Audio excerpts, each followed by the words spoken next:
Buenos días y buenas tardes. Estamos ahí en el intermedio, ¿verdad? ¿Cómo te va?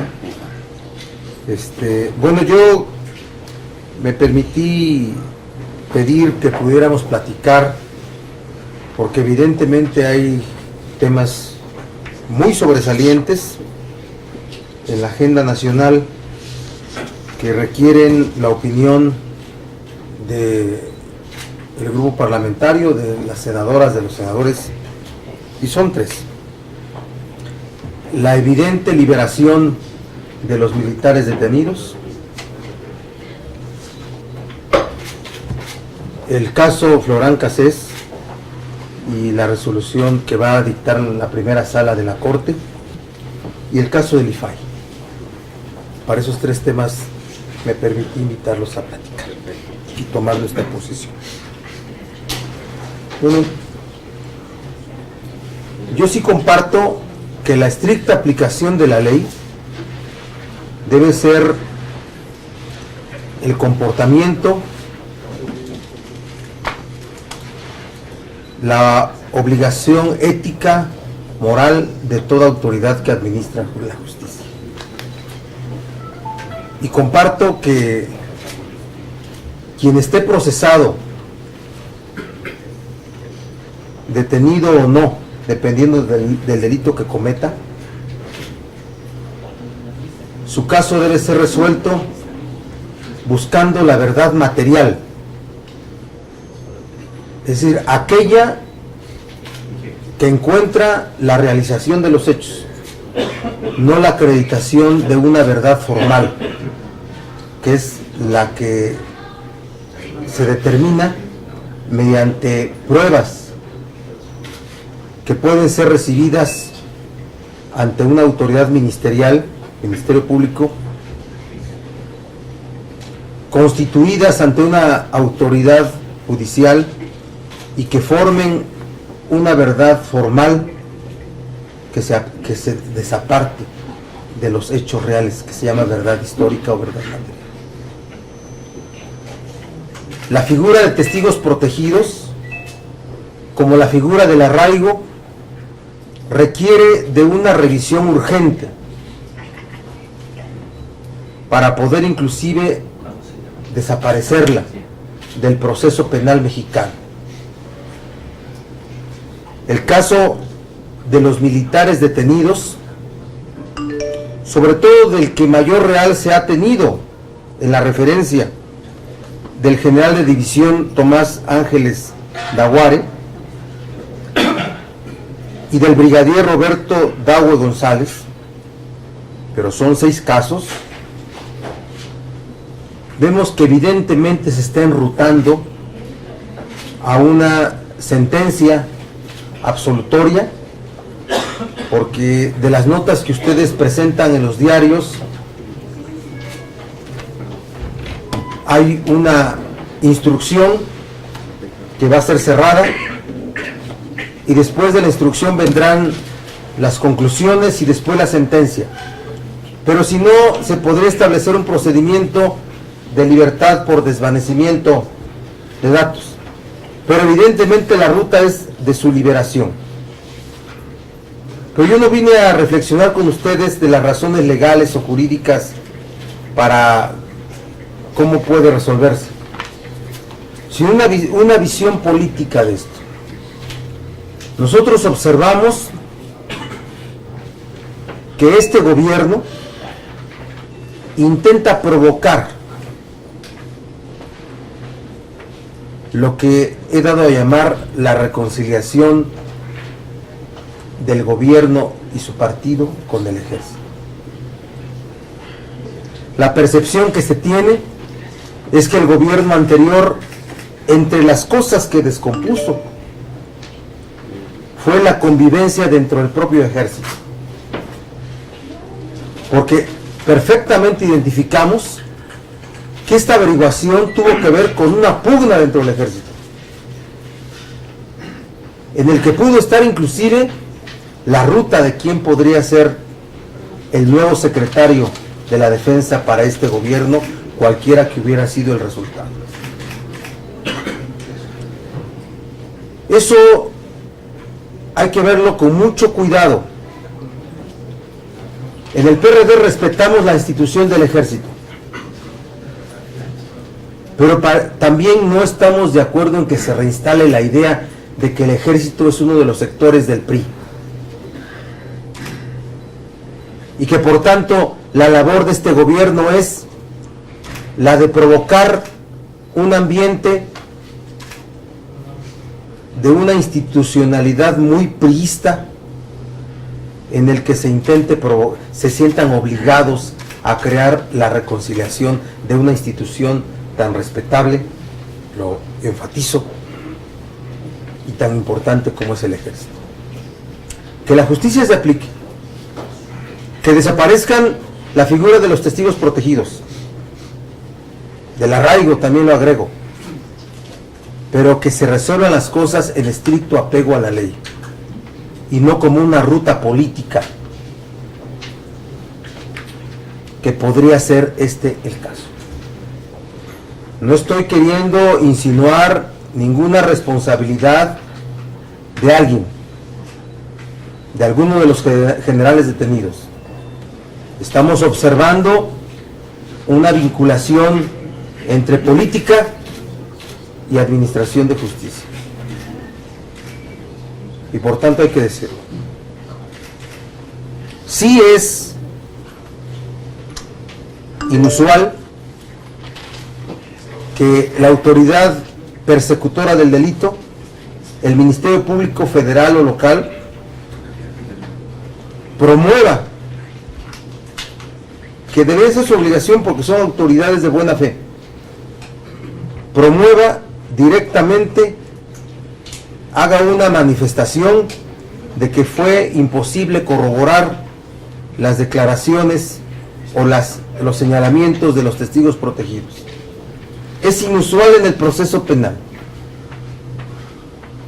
No estoy diciendo que sea incorrecto, es inusual, porque el Ministerio Público es una autoridad de buena fe y debiera actuar así en todos los casos, no en casos excepcionales, por más destacados que sean.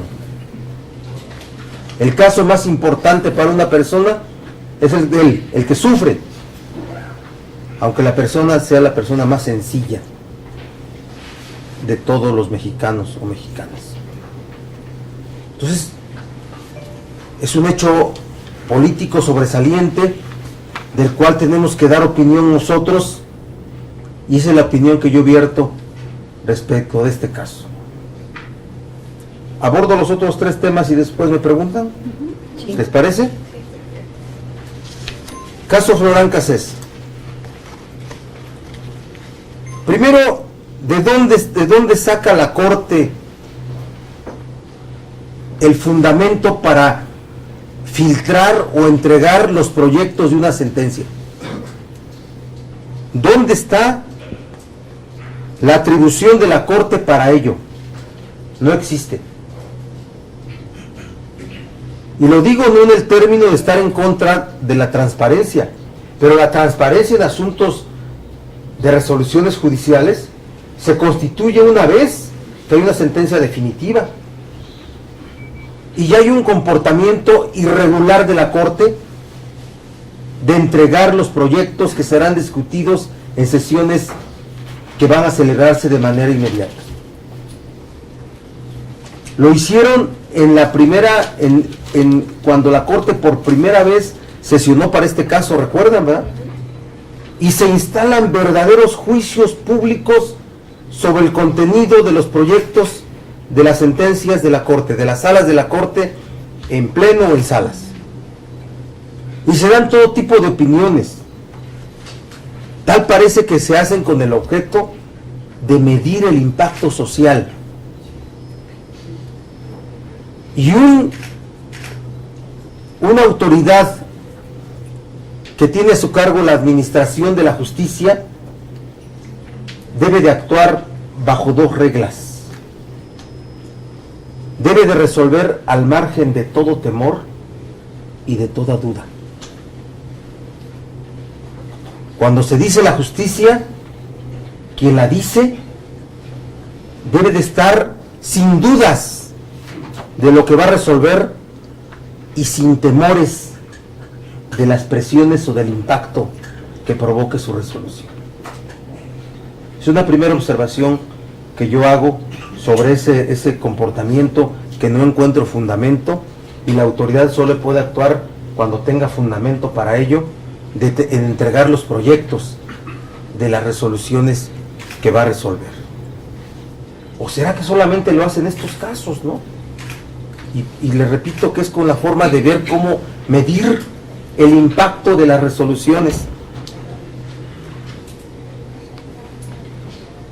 Y tal parece que el proyecto está para desvirtuar el valor probatorio de los testigos que involucran a Florent Cassés, a la ciudadana francesa que presuntamente cometió delitos en México.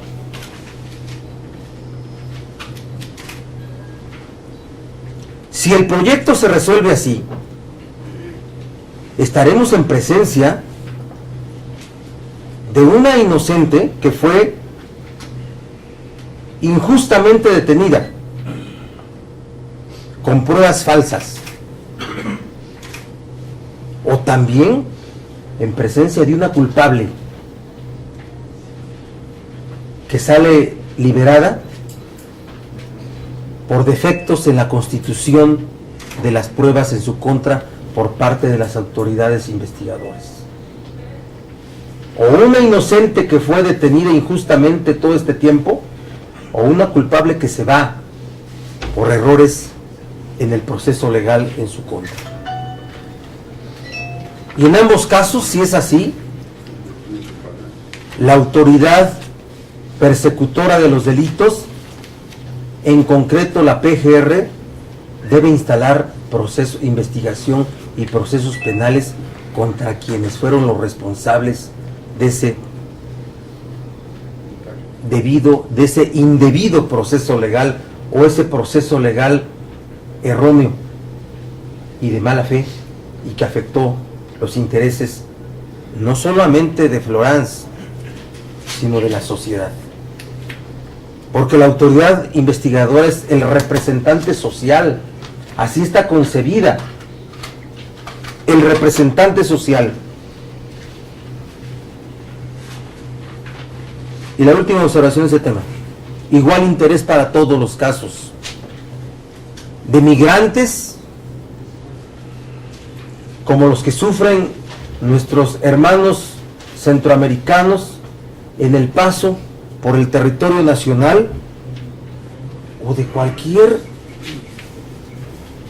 persona que está sujeta a un proceso penal,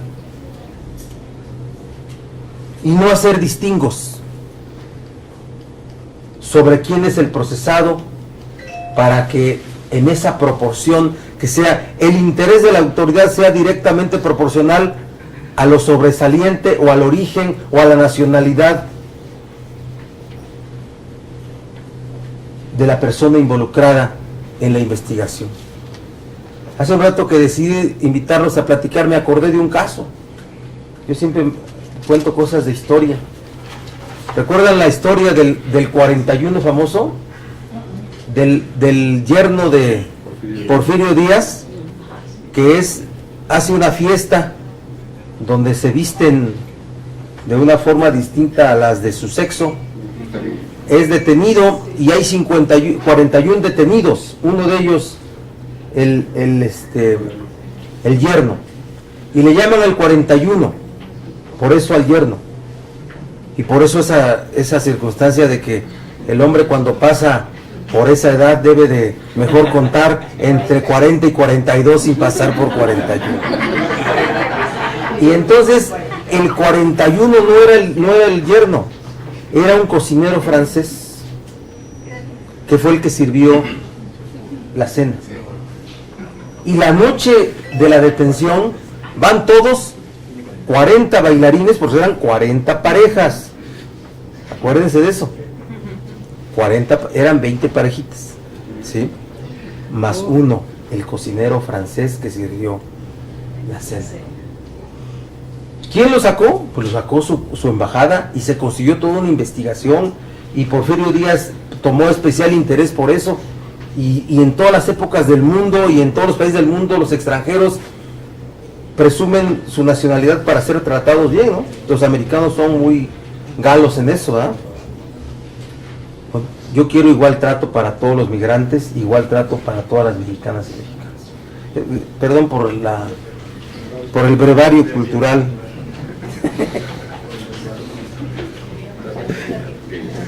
Por último, ¿no se la soñan? No. ¿Qué le pasó al yerno? Al yerno muere de manera brutal. El yerno, pues de por sí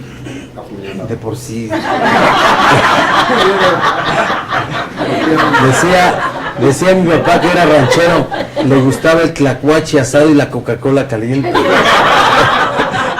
Bueno, el yerno él participa en la decena trágica, es conspirador en el asesinato de Madero.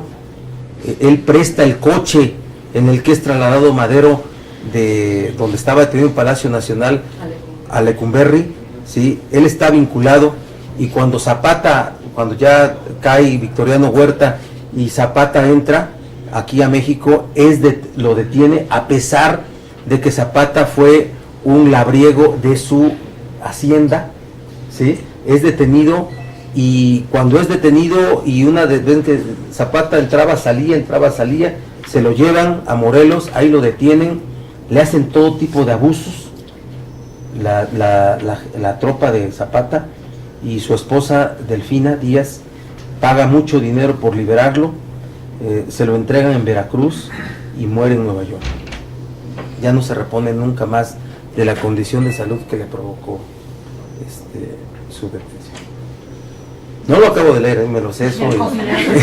Ay, el cocinero sale de México. Hay un restaurante todavía aquí que yo acabo de leer que todavía existe.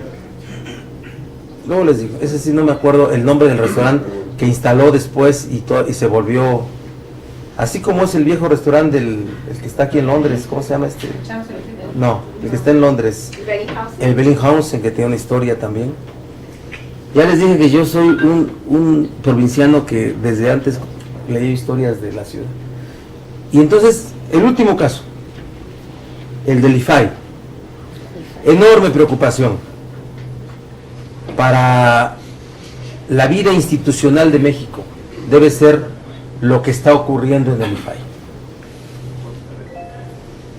Fue electo de entre los comisionados al presidente Gerardo Laviaga. Hubo un señalamiento que parece exagerado de parte de Ángel Trinidad Saldívar, pero lo que revela es un tema de descomposición en ese órgano del Estado tan importante. Me he comunicado con Ángel Trinidad para encontrarme con él y voy a entablar contacto con Gerardo Laviaga solamente para platicar. Queremos saber qué está pasando. Si la votación tuvo que ver con una línea dada desde el poder, que pudo haber sido, o creen que el poder es ajeno a este tipo de cosas,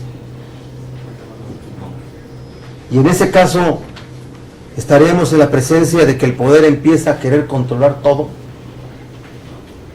y que el acceso a la información debe ser una acción de gobierno controlada, o estamos en presencia de la descomposición de un órgano que debe ser de la máxima relación institucional, de la máxima independencia, de la máxima autonomía, de la máxima objetividad y de la máxima buena fe, si es que puede haber medianas tintas en la buena fe. ¿Se es o no se es? Entonces, les quiero expresar, son hechos recientes que vamos nosotros a platicar con los integrantes del Instituto Federal de Acceso a la Información Pública. No me equivoqué, Fue fluido. Sí, lo tengo bien. Hay un chiste, ¿eh? Muy bueno. Venga, No, fuera de cámara, fuera de cámara. No, no, Nadie me está viendo. está grabando. no. Y entonces, así, sí, sí. También que nos salieron los del martes. Y entonces, eso es lo que quiero plantearles de estos tres temas. ¿Qué dos horas? Yo sí quiero preguntarle sobre esto del IFAI, porque bueno, a pesar de que hay esta inconformidad, se ratifica o se llega a la toma de protesta. Y bueno, usted bien plantea esto, se puede ser desde el gobierno federal, pero esto nos lleva a que el IFAI entonces perderá credibilidad, y todos estos años en donde se ha afianzado precisamente con credibilidad, ahora se echan por la borda. Pues sí, es un asunto que nos preocupa y que tiene que ver con deteriorar una institución que ha costado trabajo irla constituyendo. La cultura del acceso a la información no se ha instalado en la sociedad mexicana, sigue siendo un derecho complejo que solo lo ejercen los profesionales de la información. ¿Quién promueve solicitudes de acceso a la información? Solo los profesionales de la información. En otros países del mundo, esa fue la inspiración de esta ley. Yo fui el iniciador de esta ley cuando fui diputado, y la referencia era que en ese tiempo el acceso a la información era un tema que tenía 200 años en algunos países de Europa, y estaba instalado en la cultura de cualquier ciudadano, de cualquier persona que solicitaba a un órgano el acceso a la información pública. Y este tipo de cosas lo que hacen es retroceder en la evolución cultural de nuestra sociedad por ser poseedores y hacer ejercicio del derecho de acceso a la información pública. Israel Altaver. Israel. Coronel, preguntarle sobre el caso de Florence Cassés. Se habla mucho si es culpable, inocente de la corte, pero no he escuchado hablar de Genaro García Luna, el ex secretario de Seguridad, que podríamos decir es el artífice principal de esta situación. ¿Por qué nunca se habla de García Luna? ¿Por qué no se le finca responsabilidad? También violó la ley, ¿no? Yo lo dije en mi declaración, en mi planteamiento, que si la Corte resuelve este asunto así, desvirtuando las pruebas que tienen detenida a Florence Cassés, vamos a encontrar que pronto, en cumplimiento de esa sentencia de la primera sala, Florence Cassés va a estar en libertad. Y en ese caso vamos a estar en presencia de dos hechos posibles: el de una inocente que fue detenida injustamente, Florence Cassés, que se le constituyeron pruebas falsas, o el de una culpable que sale por un defecto de proceso legal. Y en ambos casos hay que fincar responsabilidades contra quienes fueron responsables de esta constitución de pruebas. ¿García Luna? García Luna y Procuraduría General de la República, quienes hayan estado encargados de la investigación. Víctor Mayán. Hay que preguntar, coordinador, en el caso de los generales, ¿usted no está de acuerdo entonces con que el gobierno tenga ese proceso de reconciliación con la Secretaría de la Defensa Nacional? Yo no estoy de acuerdo en que se vincule la política con la administración de la justicia. Yo no estoy de acuerdo en eso. Yo no estoy hablando de la culpabilidad de alguien, ¿eh? No estoy insinuando sobre la culpabilidad de nadie. Yo creo en que el ejército es una institución que debemos de cuidar todos. Todos. Pero yo creo que debemos saber, el poder público debe tener la altura suficiente para discernir y no vincular los temas de investigación y administración de justicia con un tema de perspectiva política, de la tradición priista de que el ejército es parte de su esquema de influencia, hasta haber dicho en otro tiempo que era el sector militar del PRI. ¿No cree en la buena fe del procurador?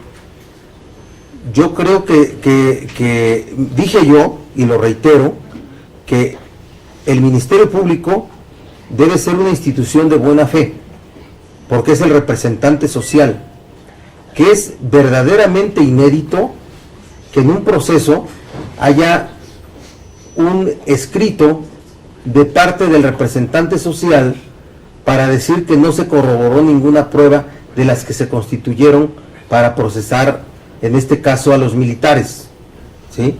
Porque recuerden que apenas la semana pasada se confirmó el auto de formal prisión contra ellos, ¿verdad que sí?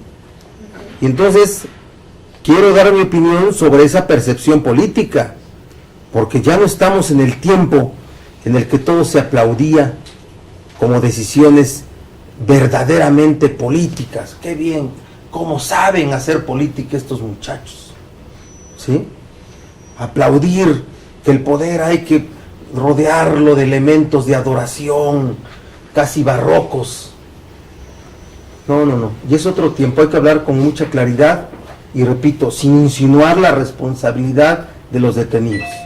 Porque yo estoy en contra de las figuras de los testigos protegidos y sus declaraciones a través de motes, de apodos, que entiendo por qué razón se hay, y estoy en contra del asunto del arraigo.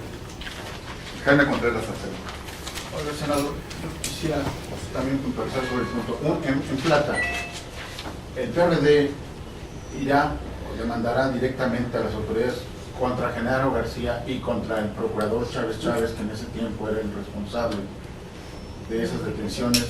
En el caso de Florence, me parece que era, si no recuerdo usted, ya que tiene tan buena memoria sobre eso, en particular sobre No, ambas yo tengo autoridades. memoria de la historia, no de lo que ocurre. Ambas autoridades, pues los responsables de ambas autoridades sobre el caso de Florence y sobre el caso de los generales. No está cuestionando la autoridad castrense, pero presunta o realmente hubo involucramiento en la pasada administración, o por lo menos en los 12 últimos años, o tal vez desde antes, sobre el narcotráfico. De todas maneras, ahí Yo espero que muy oscuro detrás de todo eso, ¿no? Yo espero que la misma buena fe con la que se está actuando por la autoridad corresponda a abrir una investigación de oficio, ¿eh? Debe ser así. Contra esas autoridades. La PGR debe haber una investigación dependiendo del sentido de la sentencia del caso Florence. Dije por eso, dependiendo, para sancionar a quienes fueron los responsables de constituir pruebas falsas o de cometer errores que permitirían la liberación de una culpable. Y en el caso de los militares, pues debe de actuar con prontitud para que no se sigan cometiendo injusticias a través de declaraciones de testigos falsos, con figuras procesales que lastiman los derechos de las personas, con el riesgo, todo ello, de que sean utilizados por los verdaderos delincuentes. ¿Sí?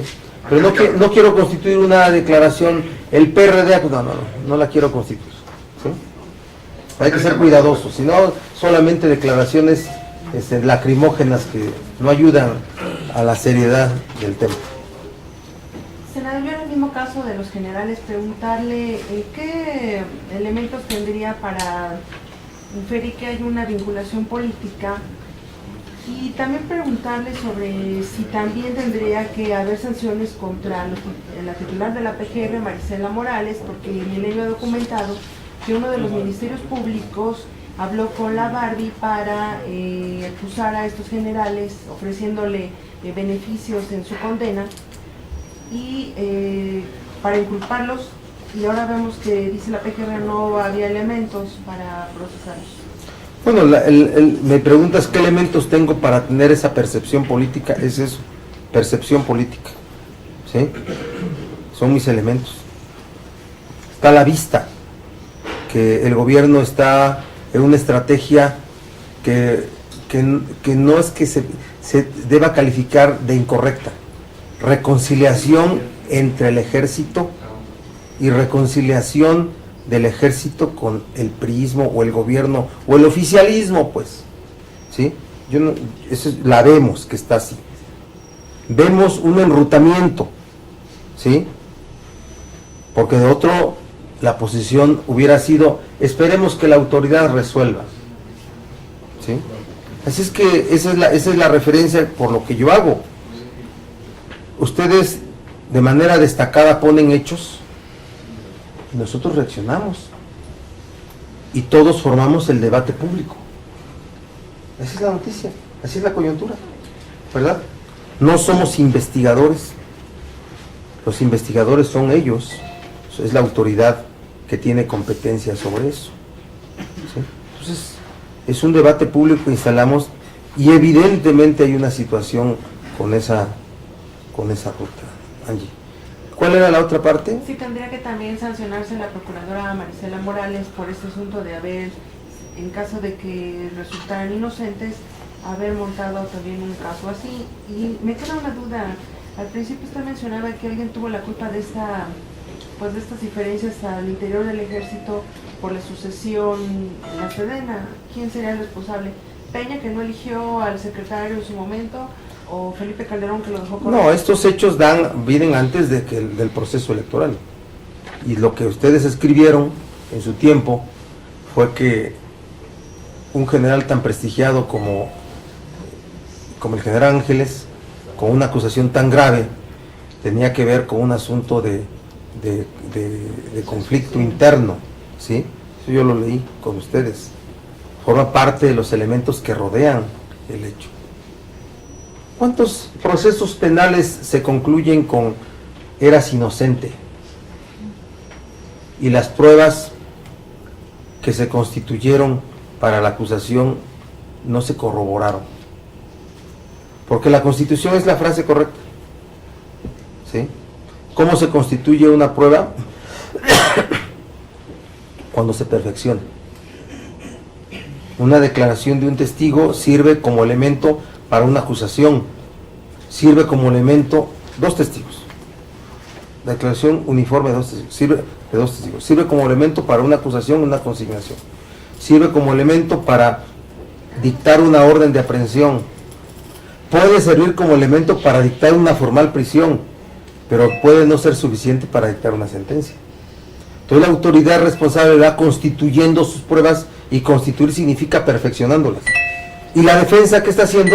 Desvirtuando las pruebas y presentando otras para acreditar la libertad y constituyéndolas, que es perfeccionándolas.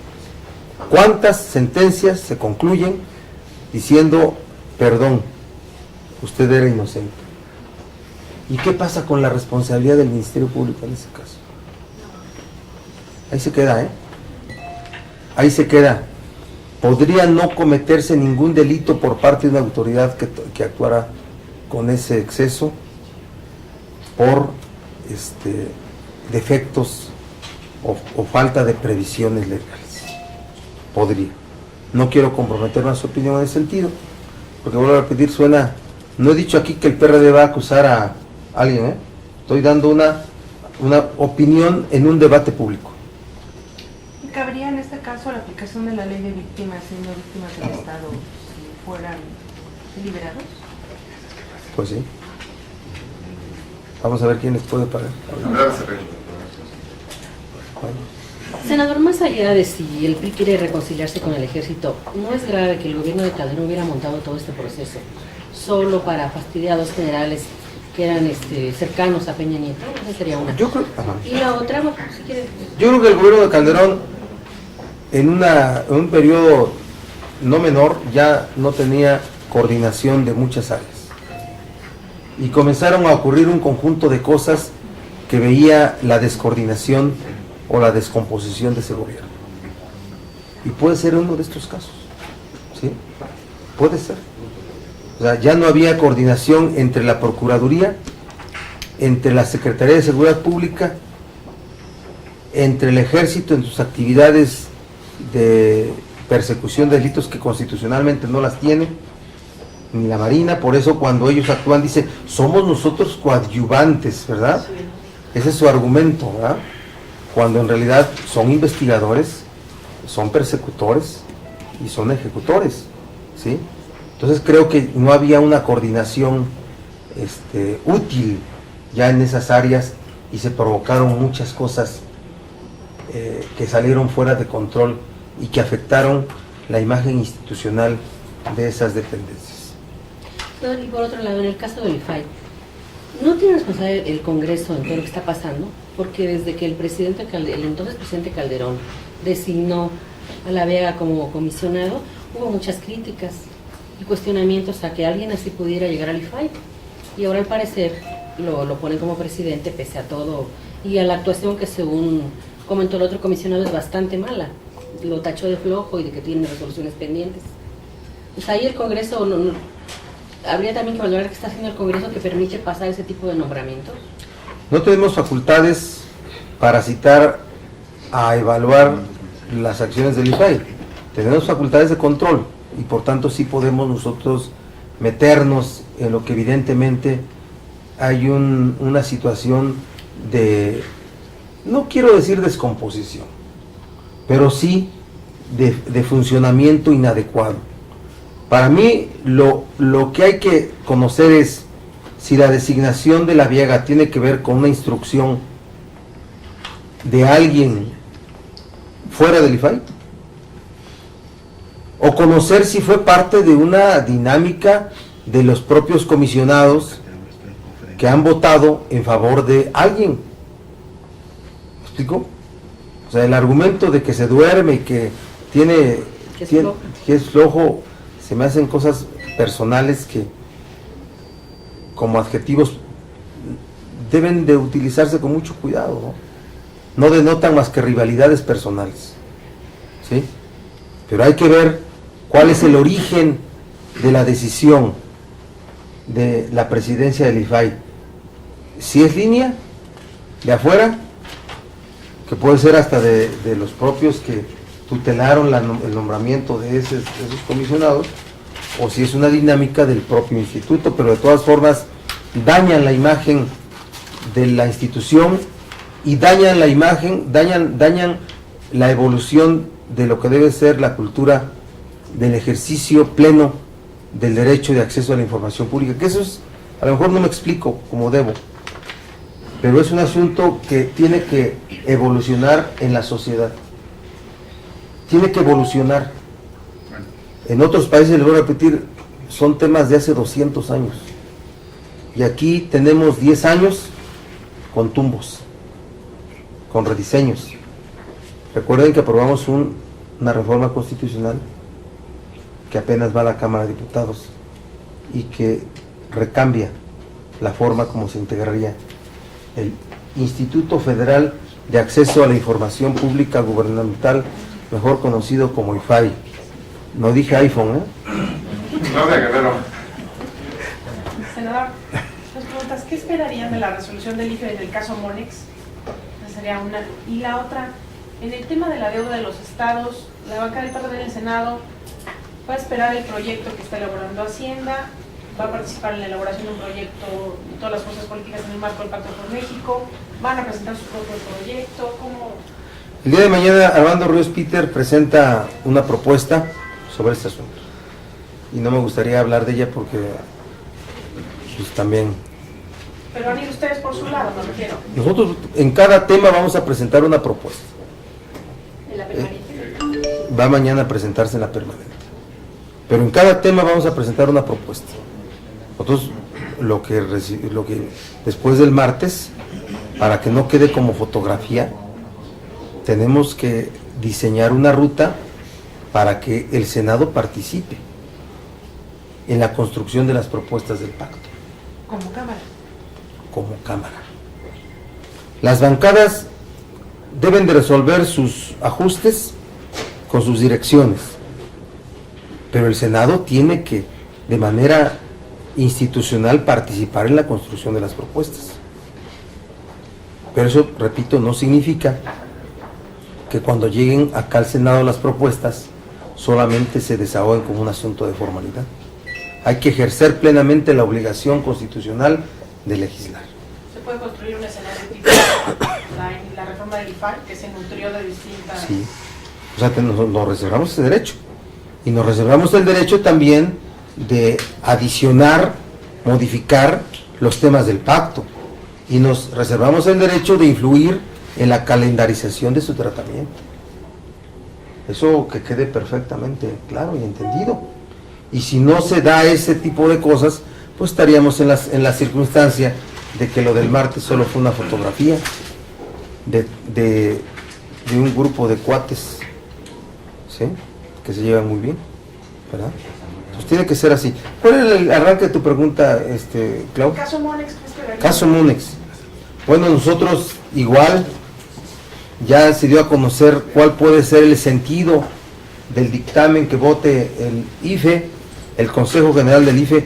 Desde luego le toca al presidente nacional tener una posición. No nos satisface y vamos nosotros a ser muy firmes en nuestros señalamientos respecto de una resolución que exonerara completamente al PRI sobre la utilización de estas formas de ingeniería financiera para distribuir recursos y de determinar que el fondeo a las cuentas de esas distribuidoras de recursos sea un asunto que quede relevado de cualquier afirmación o cualquier responsabilidad. Pero quiero esperar a que sea eso porque es un tema de la dirección política del PRD quien tiene que tener esa posición. Por último, Samuel Mancilla. Samuel. Senador, ¿qué consecuencias tendría el que desaparezcan estas figuras de arraigo y testigos protegidos? Bueno, lo que tienes que eficientar es la forma de acreditar la responsabilidad. O tienes que garantizar que figuras como el arraigo y que los testigos protegidos funcionen con mucho mayor elementos y no cualquier delincuente que pacte con la autoridad condenas menores o tratamiento privilegiado en su detención sean suficientes para incriminar y para provocar la responsabilidad, la presunta responsabilidad y la responsabilidad final en contra de funcionarios. Y la otra es el uso político que se le ha dado al arraigo. En Chiapas, el gobernador Sabines utilizó al arraigo como una figura para encarcelar a disidentes políticos. En Michoacán, la detención es útil para constituir una verdadera investigación, pero hay que dotarlo de mayores requisitos para no afectar los derechos humanos. Gracias. ¿Sería eliminarlo o no? Revisar.